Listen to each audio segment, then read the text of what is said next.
ගොඩක් දෙනෙක් මගෙන් අහපු ප්‍රශ්නයක් තමයි කොහොමද ජපමාලයක් නිවැරදිව පාවිච්චි කරන්නේ? මන්ත්‍රයක් සජ්ජායනය කරනකොට අපි ජපමාලයක් භාවිතා කරනවා. කොහොමද මේ ජපමාලේ නිවැරදිව අල්ලන්නේ, පාවිච්චි කරන්නේ? අද අපි මේ වීඩියෝ එකෙන් ඒ ගැන කතා කරමු. මගේ අතේ මේ තියෙන්නේ රුද්‍රාක්ෂ ජපමාලයක්. රුද්‍රාක්ෂ ඇට වලින් හදපු ජපමාලයක්. මේ රුද්‍රාක්ෂ එක ඇටයකට එක බීඩ් එකකට අපි කියනවා මණියක් කියලා. මණි. සාමාන්‍යයෙන් සම්පූර්ණ ජපමාලයක මණි 108ක් තියෙනවා. බීඩ්ස් 108ක් තියෙනවා. මේ මණි 108ට අමතරව මාලේ ඉහළින්ම තියෙනවා වෙනමම එක මණියක් විශේෂ. අපි මේකට කියනවා ගුරු මණිය කියලා. එහෙම නැත්නම් මේරු මණිය. මේකෙන් අර්ථ දක්වන්නේ තමන්ගේ ශාස්ත්‍රවරයාව එහෙම නැත්නම් තමන්ගේ ගුරුවරයාව. ඒ ආධ්‍යාත්මික ශක්තිය තමයි මේ ගුරු මණියෙන් අර්ථ දක්වන්නේ. අපි කියනවා 108ට වඩා අපි මන්ත්‍රයක් ජප කරනකොට කොයි වෙලාවකවත් මෙහි ගුරු මණිය එහෙම නැත්නම් මේරු මණිය පහු කරලා ජප කරන්න එපා කියලා. ඒකෙන් අර්ථ දැක්වෙන්නේ තමන්ගේ ශාස්ත්‍රවරයාව, තමන්ගේ ගුරුවරයාව, ඒ ආධ්‍යාත්මික ශක්තිය අභිබවා යෑමක්. ඒ නිසා අපි කියනවා කොයි වෙලාවකවත් මේ ගුරු මණිය පහු කරන්න එපා කියලා. මේක සඳහන් වෙන්නේ Hindu සම්ප්‍රදාය තුල. මම මේ ක්‍රම දෙක දැන් අද ඔයගලන්ට කියලා දෙනවා කොහොමද ජප කරන්නේ. කියන්නේ ජප කරනකොට මන්ත්‍රයක් සජ්ජායනය කරනකොට ජපමාලේ අල්ලන ක්‍රම දෙකක්. නිවැරදි ක්‍රම දෙකක්. මේ ක්‍රම දෙකම සඳහන් වෙන්නේ Hindu සම්ප්‍රදාය තුළ.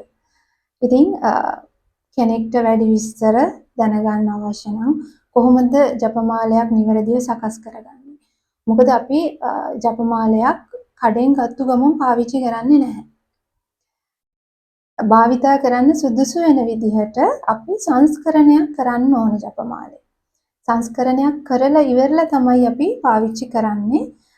ඒක ගැන මම මේ වීඩියෝ එකේ සඳහන් කරන්න යන්නේ නැහැ විස්තර. කැමති කෙනෙක් ඉන්නවා නම් පහලින් කමෙන්ට් එකක් දාන්න. අපි වෙනම වීඩියෝ එකකින් ඒ ගැන විස්තර කතා කරමු.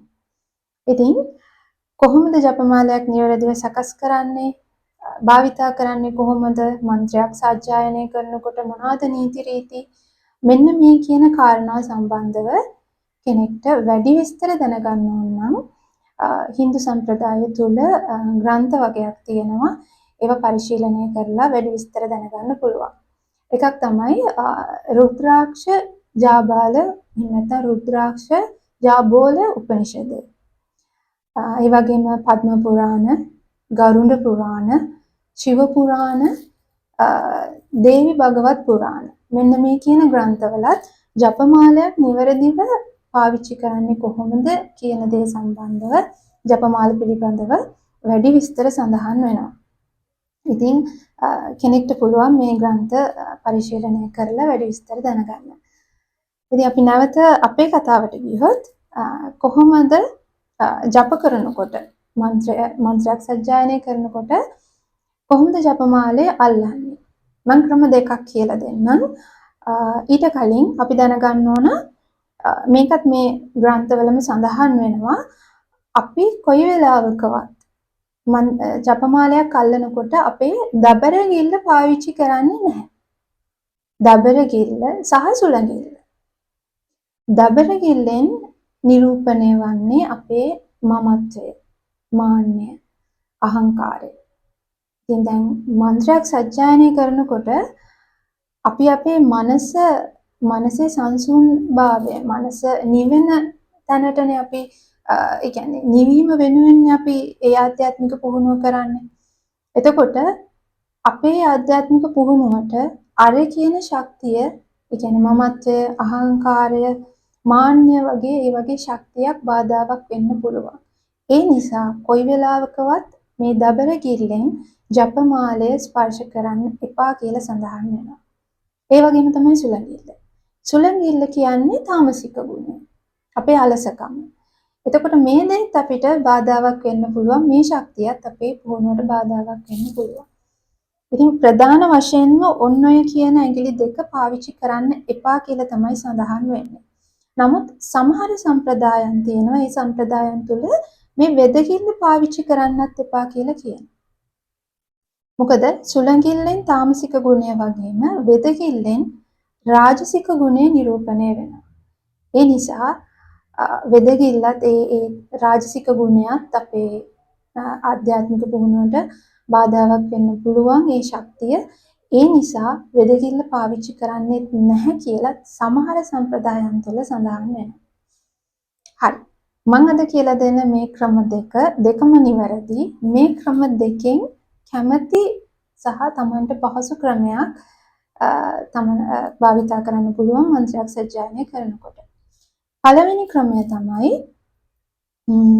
මේක පෞද්ගලිකව මම පාවිච්චි කරන ක්‍රමය. මැදගිල්ල උඩ ජපමාලය තියෙන. මැදගිල්ල උඩ ජපමාලය තියෙන. අපි මන්ත්‍ර සජ්ජායනය කරනකොට පටන් ගන්නේ මේ ගුරු මේරුව. සමාවෙන්න ගුරු මණිය. එහෙම නැත්නම් මේරු මණිය. මේ මේරු මණිය ඉඳලා ඉස්සරහට තියෙන මණිය ඉඳලා තමයි අපි ජප කරන්න පටන් ගන්නෙ. කොයි වෙලාවකවත් දැන් මම කියවනේ මේ ගුරු මණියට අමතරව තමයි 108ක් මණි තියෙන්න ඕන ජපමාලෙක. අපි මේ ගුරු මණිය ජප කරන්නේ නැහැ. ඉතින් ගුරු මණියට ඉස්සරහ තියෙන මණිය ඉඳලා තමයි අපි ජප කරන්න පටන් ගන්න. දැන් මේ විදිහට මැදගිල්ල උඩ ජපමාලේ තියලා මම සුළඟිල්ල සහ වෙදකිල්ල නවනවා. වෙදකිල්ල නවල කොහොමත් දබරකිල්ල පාවිච්චි කරන්නේ නැහැ. මහපට ඇඟිල්ලෙන් තමන්ගේ පැත්තට තමයි ජපමාලේ අදින්නේ. මන්ත්‍ර සජ්ජායනය කරන ගමන් මේ එකින් එක බීඩ් එකෙන් බීඩ් එක මණියෙන් මණිය තමන්ගේ පැත්තට තමයි අදින්නේ. පිටතට නෙමෙයි. තමන්ගේ පිටතට මාලේ යවන්න එපා. ඒ ශක්තිය තමන් තුලට අපි ගන්න ඕන. තමන්ගේ පැත්තට තමයි ජපමාලේ මේ විදිහට අදින්නේ. මම හිතනවා මේක පැහැදිලි ඇති කියලා. මැදගිල්ල උඩ තියලා ජපමාලේ එක මණිය තමන්ගේ පැත්තට මන්ත්‍රය සජ්ජායනය කරන ගමන් අදිනවා. මේක හරිම සරල ක්‍රමයක්. සහ මේක මම පෞද්ගලිකව පාවිච්චි කරන ක්‍රමය. දෙවැනි ක්‍රමය මේකෙදි මම කියවනේ සමහර සම්ප්‍රදායන් තුල වෙදකිල්ල පාවිච්චි වෙන්නේ නැහැ කියලා. නමුත් වෙදකිල්ල පාවිච්චි කරන අවස්ථාවක් තමයි මේක. ඒක ඒ කියන්නේ ගැටලුවක් නැහැ. මේ ක්‍රමයක් අර මං කිව්ව ග්‍රන්ථ තුල සඳහන් වෙනවා. ඒ නිසා Tamanට පහසුයි කියලා හිතනවා නම් මේ ක්‍රමයටත් පාවිච්චි කරන්න පුළුවන්. විශේෂයෙන්ම සඳහන් වෙන්නේ දබරගිල්ල සහ සුළඟිල්ල පාවිච්චි කරන්න එපා කියලා තමයි. හරි. දෙවන ක්‍රමය වෙදකිල්ල උඩ තමයි ජපමාලය තියන්නේ. වෙදකිල්ල උඩ තියලා මහපට ඇඟිල්ලෙන් මෙහෙම අගුළු දානවා. වෙදකිල්ල මෙහෙම ලොක් කරගන්න. ඊට පස්සේ මැදකිල්ලෙන් තමයි තමන්ගේ පැත්තට එක මණිය අදින්නේ. මන්ත්‍ර සජ්ජායනය කරන ගමන් එක මණිය තමන්ගේ පැත්තට අදිනවා. මේ දෙවන ක්‍රමය. මේ විදිහට එක මණිය තමන්ගේ පැත්තට වෙදකිල්ල උඩ තියෙන ජපමාලය මහපට ඇඟිල්ලෙන් අගුළු දානවා. ලොක් කරගන්නවා. ඊට පස්සේ මැදකිල්ලෙන් තමයි මන්ත්‍ර සජ්ජායනය කරනකොට එක මණිය තමන්ගේ පැත්තට මේ විදිහට අදිනවා. හරි. ඔන්න ඔය තමයි ක්‍රම දෙක. දැන් මම කිව්වනේ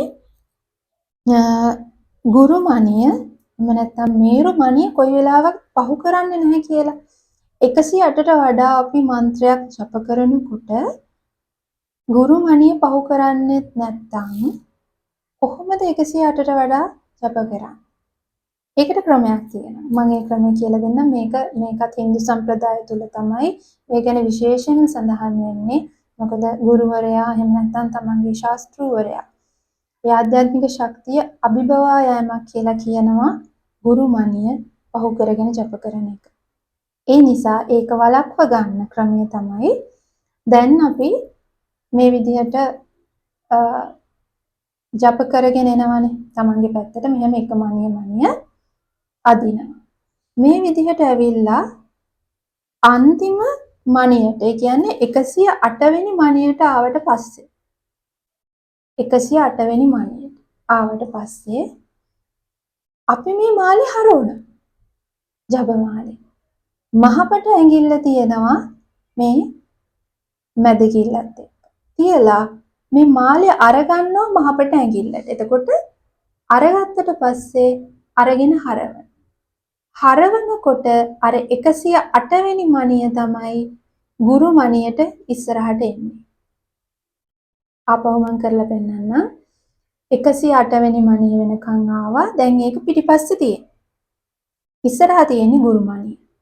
108ට ආවට පස්සේ අපි මහපට ඇඟිල්ල තියලා මේ ජපමාලේ ගන්නවා මහපට ඇඟිල්ල උඩට. මේ තියෙන්නේ 108 වෙනි මණිය. අපි හරවනවා. හැරෙව්වට පස්සේ ගුරු මණියට ඉස්සරහට මේ 108 වෙනි මණිය ආවා. දැන් අපි නැවත ගන්නවා මාලේ මහපට ඇඟිල්ල උඩට. දැන් අපිට පුළුවන් දැන් 108 වෙනි එක තමයි ඉස්සරහට ඇවිල්ලා තියෙන්නේ. දැන් නැවත ආපස්සට අපිට මන්ත්‍රය ජප කරන්න පුළුවන්. එතනදී කොයි වෙලාවකවත් මේ ගුරු මණිය පහු වෙන්නේ නැහැ. මේ තමයි 108ට වැඩියෙන් මන්ත්‍රයක් ජප කරනකොට ඒ කරන ක්‍රමය. මේ තමයි මන්ත්‍රයක් ජප කරනකොට ජපමාලය අල්ලන නිවැරදි ක්‍රම දෙක. කිසිම වෙලාවක තමන්ගේ ජපමාලය තව කෙනෙක්ට භාවිතා කරන්න පාවිච්චි කරන්න දෙන්න එපා. කොයිම වෙලාවකවත් තමන්ගේ ජපමාලේ පොළවේ නැත්නම් බිම ස්පර්ශ වෙන්න දෙන්න එපා. බිම තියන්න එපා. ජප කරනකොට නිතරම මේ ජපමාලේ තියාගන්න අනාහත චක්‍රය. අපි කියන හාර්ට් චක්‍ර. අනාහත චක්‍රයේ ඉඳලා පහළට වෙනකන් මණිපූර වෙනකන් ජපමාලේ තියාගන්න. මණිපූර චක්‍රයටත් පහළින් කකුල් වල හරි බිම හරි ජපමාලේ ගෑවෙනවා කියලා තේරෙනවා නම් අනෙක් අත අරගෙන මෙහෙම යටින් තියාගන්න. කොයි වෙලාවත් තමන්ගේ ජපමාලේ බිම ස්පර්ශ වෙන්න දෙන්න එපා. හරි. ඔන්න ඔය කියන කාරණා තමයි අද මට මේ වීඩියෝ එකෙන් අරගෙන එන්න ඕනුනේ. මොනවා හරි ගැටලුවක් තියෙනවා නම් අපේ WhatsApp අංකයක් තියෙනවා. විශුද්ධ යෝගා සහ භාවනා මධ්‍යස්ථානය. ඕනම ගැටලුවක් අපිට යොමු කරන්න පුළුවන් මෙසේජ් එකක් දාන්න. අපිට පුළුවන් ඒ ගැන ඉදිරියේදී සාකච්ඡා කරන්න. හරි. එහෙනම් නැවතත් වීඩියෝ එකකින් හම්බෙමු. එතෙක් ඔබ සියලුම දෙනාට තෙරුවන් සරණයි.